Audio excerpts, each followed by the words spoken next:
Welcome to DBL. What day is it today? Friday. It's good. Thank you. Tell her that was good. That was good. She's going to keep doing it. That was good. Good job, Tori. I'll be honest. When it's good, it's good. Thank you. All right, let's get to it. The summer concert season, speaking of singing, is gearing up, but expect to pay big bucks from some of your favorite artists. The U.S. Justice Department is trying to crack down on those soaring ticket prices and high fees. It is suing Live Nation, Ticketmaster's parent company, claiming it has an unlawful dominance over the U.S. ticket market. So Ticketmaster came under fire back in 2022 after a glitch in the system blocked millions of Swifties from purchasing tickets to her Eras tour. In a press conference, U.S. Attorney General Merrick Garland said glitches like that will continue because Ticketmaster has virtually no competition and controls the ticket prices, not to mention all those fees. Watch.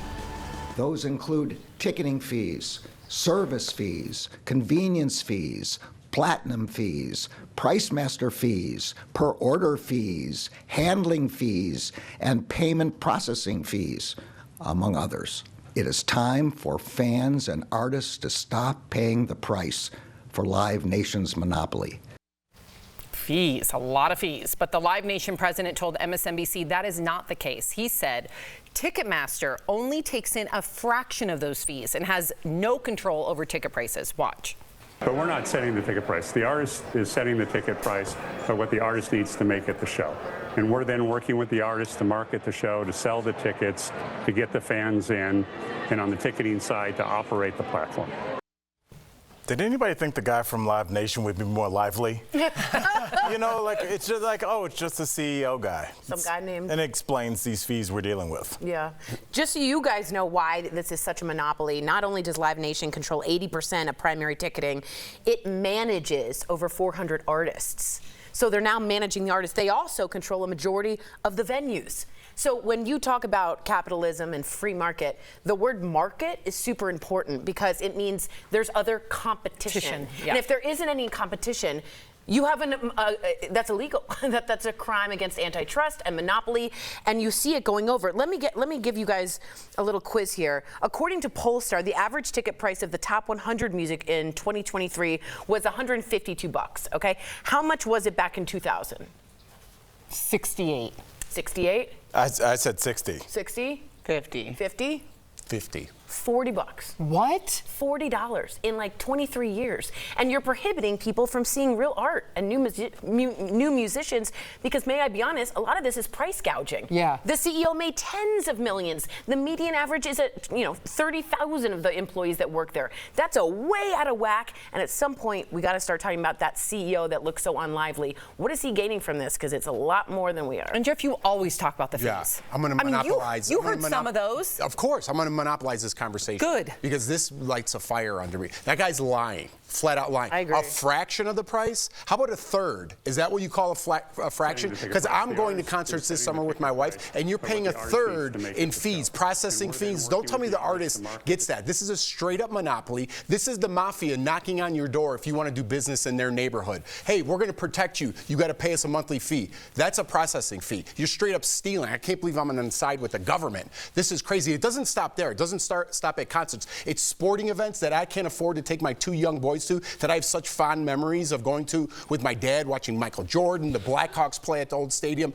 You can't afford to take your kids to a show, a sporting event anymore. And it's out of control. I'm glad the government's stepping in because they're price gouging everything. And now I heard Ticketmaster is looking into buying the secondary market. Are you kidding me? Yes. Which would be a complete monopoly. They're already monopolizing it, but that would be a complete monopoly and overstretch of their power. And let me explain, in Europe, they protect and strictly have regulations for the secondary market. A Taylor Swift StubHub resale in Miami, $1,915. In Portugal, where they have regulations, $135. I just sent this to my husband because Sophie wants to see more than anything Taylor Swift. You can go more cheaply, probably to Europe. Except we checked the crazy. ticket to fly there. It's $1,300 with 2 stops. Well, so you made my point, Moot. And But it's no, still had cheaper. You, It's had still you cheaper. planned that though, Sam? True. And I'm so mad. Done that 6 months ago. I know. Amen. It likely wouldn't have been that price. Yep. What I'm focusing on is obviously obviously this whole thing is exactly what everyone's saying.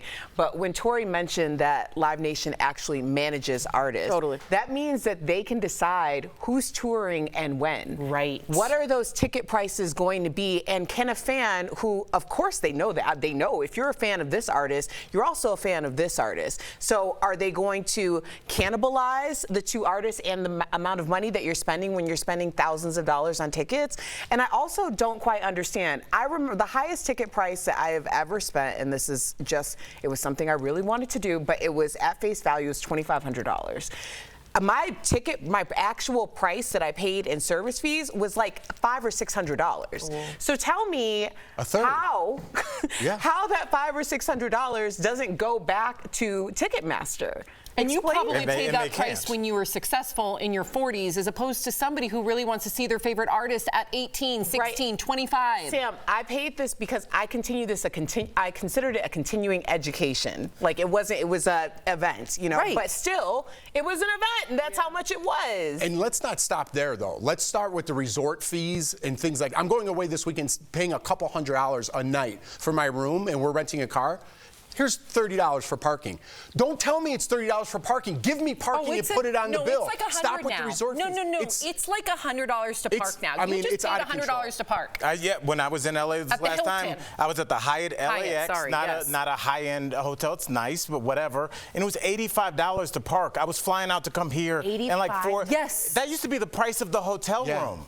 And it's like $85. Who can? Does it make you want to vote for Biden more? Because who in your phone can pay $85 on top of the fees for just the actual stay and what they hold on your credit card? Just to rent that car, they're holding $250, $300 before you actually pay for the rental. So that's going to also block up your credit, and you have to get a hold on your card when you stay at the hotel. They are trying to bankrupt the American people, and people are just going to stop traveling. One more thing real quickly. Yes, quickly. So when Justin Bieber, when I had tickets to his concert, they delayed it for 2 years. They held on to all that money. That concert generates hundreds of millions of dollars. You take $100 million and invest it somewhere in 2 years, what are you making? I just sold some tickets on Ticketmaster. I don't get my money till after the concert. They're holding on to that money, and then you could invest that, and they're taking the profits. They're not giving me a piece back. I could go all day.